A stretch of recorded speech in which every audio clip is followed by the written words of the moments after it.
जय हिंद बच्चों, स्वागत है आपका इस अमेजिंग से प्लेटफॉर्म मैथ फाउंडेशन पर।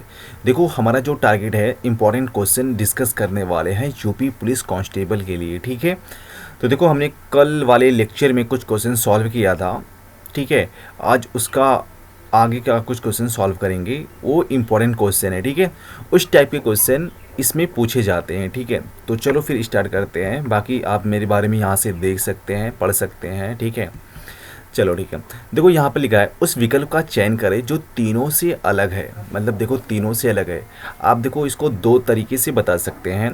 इसमें आप कैसे करेंगे कि देखो ये क्या है, एक ऑड नंबर है, ये भी ऑड नंबर है, ये भी ऑड नंबर है। तो जो ऑप्शन बी होगा, ये क्या है, ये एक सम संख्या है। ठीक है, तो ये क्या हो जाएगा, ऑप्शन बी मिल जाएगा। एक मेथड तो ये है। ठीक है, दूसरा मेथड ये है कि देखो ये तीन से अविभाजित है कि नहीं है। तो देखो 2 9 11 11 1 12, मतलब 12 3 के से पूरी तरह से विभाजित हो जाता है ना। तो ये भी क्या होगा, 3 से विभाजित हो जाएगा। ठीक है, 51 5 1 6 जोड़ दो, 5 1 6, तो ये भी 3 से विभाजित हो जाएगा। और 171 7 1 8 और 1 9, मतलब ये भी क्या हो जाएगा, 3 से विभाजित हो जाएगा।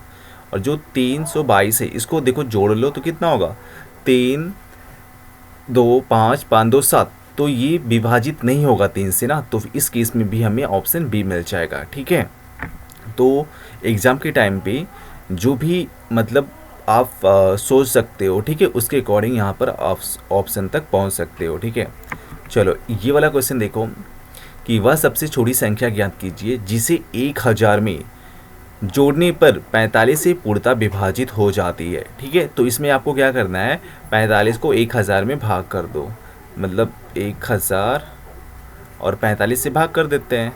ठीक है, तो 45 दूना 90 हो जाएगा। तो देखो यहाँ पर 0 बचा, और यहाँ पर 10 में से 9 जाएगा 1, और यहाँ पर 100 बचा। तो फिर से 45 दूना 90 मिल जाएगा, और फिर से 10 आ गया। ठीक है, अच्छा अब ये बताओ इसका शेषफल कितना आ गया, 10 आ गया।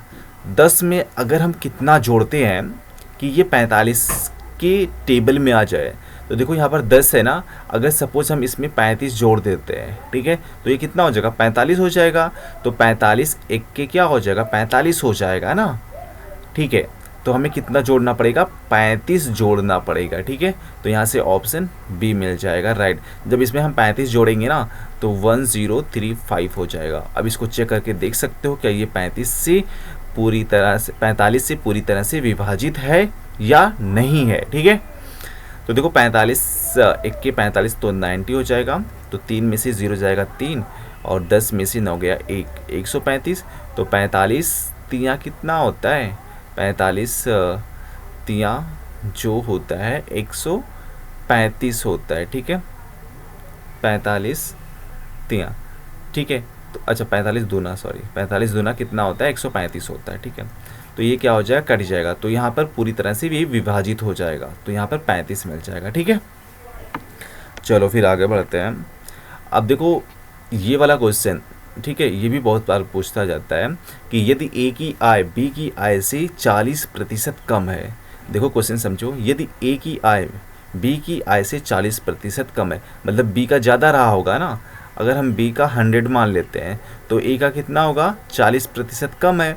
तो ए का कितना हो जाएगा, ए का हो जाएगा 60 हो जाएगा ना।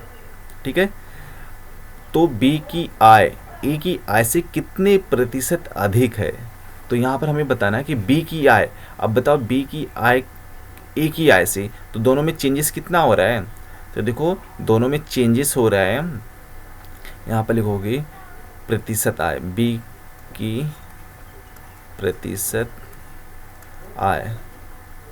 ठीक है, ए से पूछा ना कितने प्रतिशत, ए से ज़्यादा है। तो बताओ दोनों का अंतर कितना है। तो देखो 100 में से 60 को घटा दो, 100 में से 60 घटाएंगे तो 40 आ जाएगा।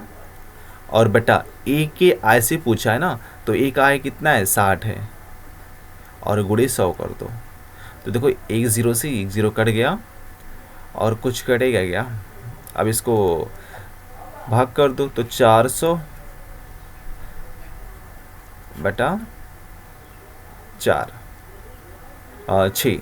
अब देखो यहाँ पर ये 40 है ना, भाग करोगे तो 6 36 हो जाएगा।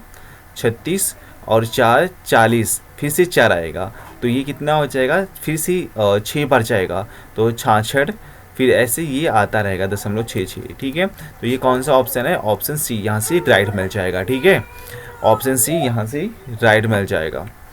इसके बाद में क्वेश्चन नंबर 4 देखो, यहाँ पर दिए गए अनुक्रम में एक पद लुप्त है। ठीक है, दिए गए विकल्पों में सही पद चुनिए जो अनुक्रम को पूरा करता हो। ठीक है, अब देखो यहाँ पर ये अनुक्रम दिया है 112, 124, 156, 208 और हमें यहाँ पर बताना है कितना होगा। अब ये बताओ इसमें कितने का अंतर है। तो देखो 4 में से 2 जाएगा 2 और 2 में से 1 गया 12। ठीक है, इसमें कितने का अंतर है, तो 32। इसमें कितने का अंतर है, इसमें अंतर है 8 में से 6 जाए 2 और 20 में से 5 जाए 5, 52 का है। ठीक है, अब इसमें हमें बताना है कितना होना चाहिए। ठीक है, अब देखो इसमें फिर से कितना आया, फिर इसमें 20 का अंतर है ना, और इसमें भी 20 का गैप है, तो डेफिनेटली इसमें भी कितने का अंतर होना चाहिए, 20 का होना चाहिए ना। ठीक है, अब देखो जब हम 52 में 20 को ऐड करेंगे तो कितना हो जाएगा, जब 52 को हम 20 ऐड करेंगे तो 72 हो जाएगा। तो कहने का मतलब ये है 72 को इसमें जोड़ देते हैं। ठीक है, जो भी आएगा वो नंबर मिल जाएगा। तो 208 में जब 72 जोड़ेंगे तो 8 2 10 हो जाएगा और 20 7 27 1 28, तो कितना आ गया 280। तो ऑप्शन यहाँ पर डी क्या है, राइट है। ठीक है, 280 मिल जाएगा। इसके बाद में हमारा जो अगला क्वेश्चन है इसमें बताना है कि 57913 और इसमें क्या रिलेशन है। ठीक है, तो हमें नेक्स्ट बताना है। ओके, बता देंगे इसमें। तो देखो 57913 इसका है EGIM। ठीक है, और 35816 यहाँ पर हमें बताना है। तो देखो 5वां लेटर क्या होता है, अगर हम ऐसे मानते ABCDEFGH। ठीक है, GFGHIJKL। ठीक है, उसके बाद में देखो 5वां क्या होता है, 5वां ये होता है, 5वां 6, 7वां G और 9वां I।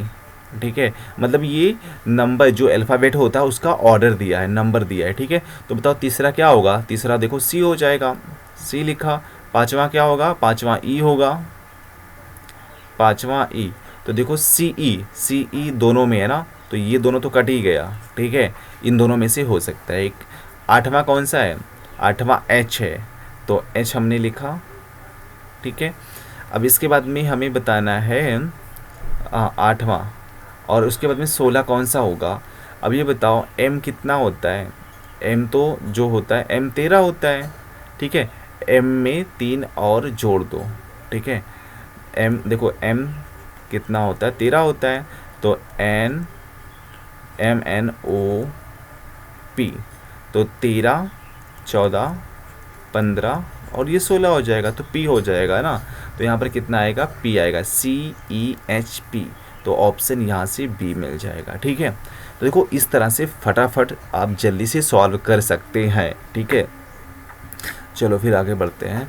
अब देखो इसमें पूछा है निम्नलिखित विकल्पों में से वह शब्द चुनिए जो दिए गए शब्द के अक्षरों का प्रयोग करके नहीं बनाया जा सकता है। ठीक है, अब यहाँ पर लिखा है, ये नंबर दिया है टेंडेनियस। ठीक है, तो कोई बात नहीं, इसको हम बना देते हैं।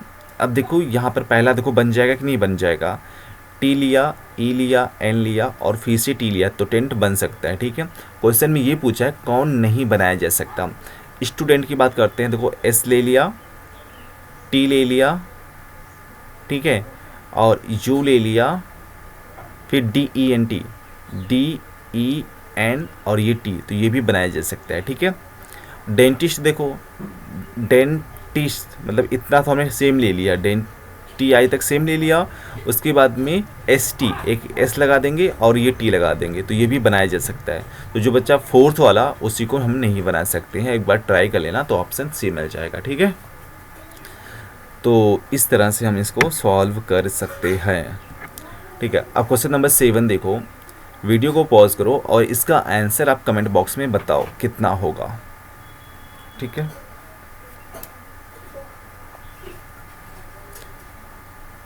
बताओ कितना हो जाएगा। ठीक है।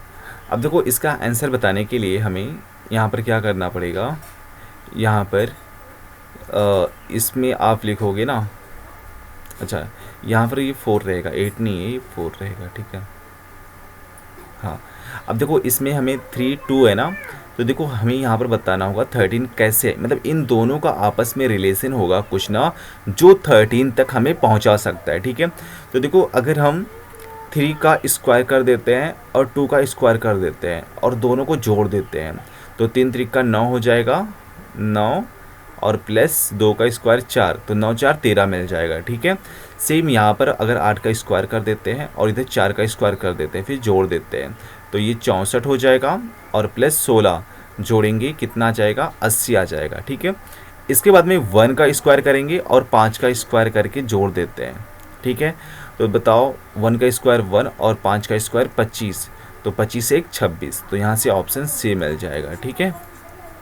तो इस तरह से यूज़ कर सकते हैं, ठीक है। चलो फिर आगे देखो, ये क्वेश्चन आप कमेंट बॉक्स में बताओगे इसका राइट आंसर क्या होना चाहिए।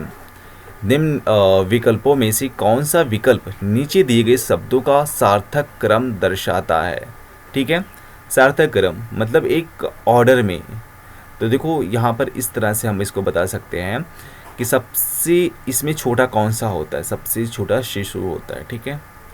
सबसे छोटा शिशु, तो शिशु किस में, 5 में है ना, मतलब सी में है ऑप्शन, तो यही आप राइट कर दो, और किसी में नहीं ना, मतलब पहले शिशु होगा, फिर उसके बाद में क्या होगा, बचपन होगा, ठीक है, फिर किशोर, फिर उसके बाद में वयस्क, फिर वृद्धा अवस्था आ जाता है लास्ट में, ठीक है। तो ऑप्शन सी इसके अकॉर्डिंग मिल जाएगा। चलो ये वाला क्वेश्चन देखो, अक्षरों का कौन सा समूह खाली स्थानों पर क्रमवार रखने पर दी गई श्रृंखला को पूरा करेगी, ठीक है। तो देखो सबसे पहले इसमें क्या करना होता है, आप इस सब नंबर को लिख दो, ए बी 2 डैश है, बी ए 1 डैश है, फिर बी ए डैश ए, तो टोटल कितने नंबर है, तो सबको काउंट कर लो, 1 2 3 4 5 6 7 8 9 10 11 12, तो 12 है। तो यहाँ पर आप क्या करोगे, 3 3 का ग्रुपिंग कर लो ऐसे, 1 2 3, फिर 1 2 3, फिर 1 2 3 और 1 2 3, ठीक है। अब देखो ए बी है, ए बी है, ठीक है। तो यहाँ पर हमें क्या चाहिए, एक चीज़ देखो, बी के बाद में क्या है, ए है ना, तो यहाँ पर ए फिल कर दो, ठीक है। अब देखो बी ए, तो ए यहाँ पर डाल देते हैं, ए बी ए, और यहाँ पर भी ए डाल देते हैं, ए बी ए, और यहाँ पर बी फिल कर देते हैं, तो क्या मिल जाएगा, ए बी ए, मतलब ये पैटर्न फॉलो हो रहा है, ठीक है। तो पहले वाले में हमने क्या फिल किया, ए, दूसरे वाले में ए, तीसरे वाले में ए, और चौथे वाले में बी हमने फिल किया, तो क्या मिल गया, ए बी, तो यहाँ पर ऑप्शन सी मिल जाएगा, जो हमारा एक्चुअल आंसर हो जाएगा, ठीक है। तो इस तरह से हम कर सकते हैं। सबसे पहले क्या करोगे, सबसे पहले इसे लिखो, फिर ग्रुपिंग करो, ठीक है। हाँ, उसके बाद में यहाँ पर फिल करके देखो, ठीक है। अब देखो यहाँ पर लिखा है, यदि डिप्लोमेट को FKRNQOCY लिखा जाता है, ठीक है, तो एम्बेसडर को किस प्रकार लिखा जा सकता है, ठीक है। देखो यहाँ पर डिप्लोमेट पहले लिख लो, DIPLOMAT, डिप्लोमेट, और यहाँ पर क्या लिखोगे, FKRNQOCV। अब देखो DEF, मतलब सब में 2, इसमें भी 2 का ऐड करेंगे डी में, तो F मिल जाएगा, आई में GHIJK, IJKL, ठीक है। और इसमें हमने कितना ऐड करेंगे, IJK, इसमें भी 2 ऐड करेंगे तभी तो क्या आएगा ना, और इसमें भी मतलब सब में 2 2 ऐड करोगे तो हमें नेक्स्ट नंबर मिल जाएगा, ठीक है। तो सेम इसमें अगर हमें एम्बेसडर लिखना हो, यहाँ पर लिखोगे MBASSDOR, ठीक है। अब बताओ ए में 2 जोड़ोगे तो कितना हो जाएगा, C हो जाएगा, M में 2 जोड़ोगे MNO हो जाएगा, ठीक है। उसके बाद में B में 2 जोड़ोगे तो क्या हो जाएगा, BCD हो जाएगा, ठीक है। डी। अच्छा एक चीज़ यहाँ पर देखो, हाँ सी ओ डी आ रहा है ना, तो सी ओ डी किस में आ रहा है, सी ओ डी यहाँ पर मिला, इसमें सी ओ ए आ रहा है, तो ये तो नहीं हो सकता ना भैया, ये नहीं हो सकता। सी ओ सी आ रहा है, नहीं हो सकता। सी ओ ई आ रहा है, ये भी नहीं हो सकता। तो डायरेक्टली हमें कौन सा मिल जाएगा, ऑप्शन डी मिल जाएगा। ठीक है, पूरा करने की ज़रूरत ही नहीं है। ठीक है, और ठीक है, तो ऑप्शन डी मिल जाएगा। अगर आपको लास्ट वाला भी चेक करना है तो आप ऐसे देख सकते हो, आर है ना, आर के बाद में क्या आएगा, एस आता है, एस के बाद में क्या आएगा, टी आएगा ना। आर में अगर दो जोड़ते हैं तो टी आएगा, और टी इसमें भी है। ठीक है, और किसी में टी नहीं, तो यहाँ से भी हमें ऑप्शन तक पहुँच सकते हैं। ठीक है, चलो ये वाला क्वेश्चन बताओ, बहुत ही आसान सा है। कितना आएगा इसका आंसर, कौन सा ऑप्शन राइट हो जाएगा, तो बताओ। देखो यहाँ पर आप क्या लिखोगे, 7 5 कितना होता है, 7 5 12 होता है। ठीक है, 9 4 कितना होता है, 13 होता है। बट इसमें क्या किया गया है ना, मतलब 12 को उल्टा लिख दिया गया है। जब 12 को उल्टा लिखोगे तो 21 मिल जाएगा ना, और 13 को उल्टा लिखोगे तो 31 मिल जाएगा। और 7 9 को जब ऐड करोगे तो कितना हो जाएगा, 9 7 16 होता है ना। अब जब 16 को उल्टा लिखोगे तो कितना हो जाएगा, 61 हो जाएगा। तो यहाँ से ऑप्शन ए मिल जाएगा राइट। ठीक है, बस इस क्वेश्चन में सोचने की देरी होती है। ठीक है, सोच लो तो आंसर तक पहुँच जाओगे। ठीक है, चलो ये वाला क्वेश्चन देखो, ये सब देखो, जो जितने भी कॉन्सेप्ट यूज़ कर रहे हैं ना, इसका वीडियो ऑलरेडी बना दिया है, तो वहाँ से भी आप उसके कॉन्सेप्ट को देख सकते हो।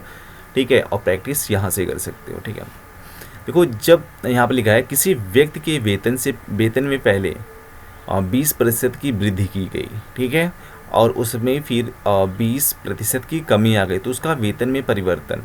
तो देखो मैंने एक फार्मूला बताया था, परिवर्तन जब निकालना होता है वेतन में परिवर्तन, तो आप क्या लिखोगे, सबसे पहले कितना वृद्धि हुआ, या पहले 20% की वृद्धि हो गई, तो 20 यहाँ पर लिखोगे। ठीक है, उसके बाद में आप क्या करोगे, और फिर उसमें 20% की कमी रह गई, तो यहाँ पर 20 कमी मतलब माइनस कर देना। ठीक है, वृद्धि मतलब प्लस करना, और कमी मतलब माइनस कर देना। ठीक है, और प्लस इसके बाद में दोनों को गुणा कर दो, वृद्धि और कमी वाला। तो देखो वृद्धि को 20 है और कमी कितना है, कमी मतलब माइनस होगा, तो यहाँ पर -20 से गुणा कर दो। ठीक है, और भाग कर दो 100 से। मतलब कहने का एक फार्मूला होता है, a + b + AB/100 होता है। ठीक है, अब यहाँ पर देखो, अगर वृद्धि होगा, जो भी वृद्धि होगा उसको प्लस लिखना, और जो भी कमी होगा उसको माइनस में लिखना है। ठीक है, ठीक है, और 20 में से 20 जाएगा तो ये तो कट जाएगा, मतलब 0 मिल जाएगा।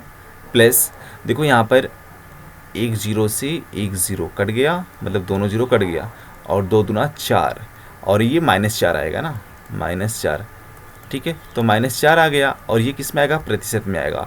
अब देखो आंसर हमारा किस में आ रहा है, माइनस में आ रहा है ना, तो इसका मतलब क्या होगा कि 4% का कमी हो जाएगा, तो ऑप्शन ए मिल जाएगा। ठीक है, अगर प्लस में आएगा तो वृद्धि होगा, और माइनस में आएगा तो कमी हो जाएगा। ठीक है, हाँ, इसके बाद में ये वाला क्वेश्चन देखो, एक वस्तु को 240 रुपये में बेचने पर, ठीक है, किसी व्यक्ति को 10% की हानि होती है। ठीक है, उसे किस मूल्य पर बेचे कि उसे 20% का लाभ हो। अब देखो यहाँ पर हमें ये क्या पता है, ये हमें पता है विक्रय मूल्य पता है ना, बेच रहा है तो विक्रय मूल्य पता है, और 10% की हानि होती है, तो यहाँ से हम क्रय मूल्य निकाल सकते हैं क्या, क्रय मूल्य जब हानि हो रही है। अब क्रय मूल्य हानि के केस में देखो ये फार्मूला होता है, तो हम यहाँ पर ये यूज़ करेंगे। ठीक है, तो क्रय मूल्य बराबर, ये फार्मूला आपको पता होना चाहिए, इसको याद कर लेना। ठीक है, तो क्रय मूल्य बराबर क्या होगा, 100 बेटा, 100 माइनस हानि, 100 माइनस हानि। ठीक है, तो देखो 100 हानि कितना है, हानि 10% है, तो यहाँ पर 10 लिखोगे, और गुणे विक्रय मूल्य कितना है, विक्रय मूल्य 240 है। थोड़ा सा हल कर लो, तो 100 मिल गया, और नीचे 90, और गुणे 240। ठीक है, तो 1 0 से देखो ये 0 कट गया। अब कट करो, देखो कट होता है क्या। ठीक है, कट 3 से कट कर दो, तो 3 त्रिका 9, और 3 8 24, तो कहने का मतलब 100 गुणे 8/3। ठीक है, तो ये हमें क्या मिल गया, हमें ये कॉस्ट प्राइस मिल गया। ठीक है, अब देखो हमें जब कॉस्ट प्राइस मिल गया है, तो यहाँ पर हमें सेकंड वाला जो केस है उसे वो किस सेलिंग प्राइस पर बेचे कि उसमें 20% का प्रॉफिट हो, ठीक है। तो देखो इसमें हमें क्या करना पड़ेगा, यहाँ पर हमें ये फाइंड करना है सेलिंग प्राइस। तो यहाँ पर लिखोगे SP। अब यहाँ पर देखो से यहाँ पर प्रॉफिट की बात कर रहे हैं ना, ठीक है, और विक्रय मूल्य फाइंड आउट करना है और प्रॉफिट। तो विक्रय मूल्य और प्रॉफिट के लिए ये वाला फार्मूला यूज़ करेंगे, ठीक है। तो ये कितना हो जाएगा, विक्रय मूल्य इज इक्वल टू 100 प्लस लाभ कितने का है, 20% का है, यहाँ पर 20 लिखोगे और नीचे 100 और गुणे क्रय मूल्य कितना है, क्रय मूल्य ये निकल के आया, लिखोगे 100 गुणे 8/3। तो देखो 100 से 100 कट गया और 120 120 मिल गया और गुणे 8/3। तो ये 3 और ये 40 हो जाएगा, ठीक है। तो 40 अट्ठे कितना होता है, 320 होता है। तो उसको 320 रुपये में बेचना पड़ेगा, तब उसे जाके 20% का प्रॉफिट होगा, ठीक है। तो यहाँ से ऑप्शन डी मिल जाएगा। तो मेन चीज़ है आपको ये फार्मूला लर्न करना है, ठीक है। विक्रय मूल्य के लिए क्या होता है और क्रय मूल्य के लिए क्या होता है, ठीक है। चलो फिर आगे बढ़ते हैं। अब देखो ये वाला क्वेश्चन है, अनुपात 13:15 के प्रत्येक पद में कौन सी संख्या घटाया जाए ताकि नए अनुपात 3:4 हो जाए, ठीक है। तो देखो इसका दो मेथड से बताता हूँ, या तो ऑप्शन में से मतलब जो यहाँ पर विकल्प दिया है उसमें से कोई को घटा दो, अगर वो आ जाता है तो वही ऑप्शन राइट हो जाएगा। तो चलो हम पहला मान के देखते हैं, 7 मतलब 13 में से 7 घटा दो और बटा 15 में से भी 7 घटा दो, तो कितना आएगा, 13 में से 7 घटाएंगे तो 6 आ जाएगा और 15 में से 7 घटाएंगे तो 8 आ जाएगा। इसको आप कट कर दो तो 2 तिहाई 6 2 चौक 8, तो कितना गया 3/4, तो 3:4 आएगा। तो ये सही है ना, 3:4। तो यहाँ से ऑप्शन जो ए है वो राइट हो जाएगा, ठीक है। अगर आपको इस मेथड से नहीं सॉल्व करना है तो मैं बताता हूँ कैसे सॉल्व करना। तो देखो 13/7 है ना, 13/15 है, 13/15।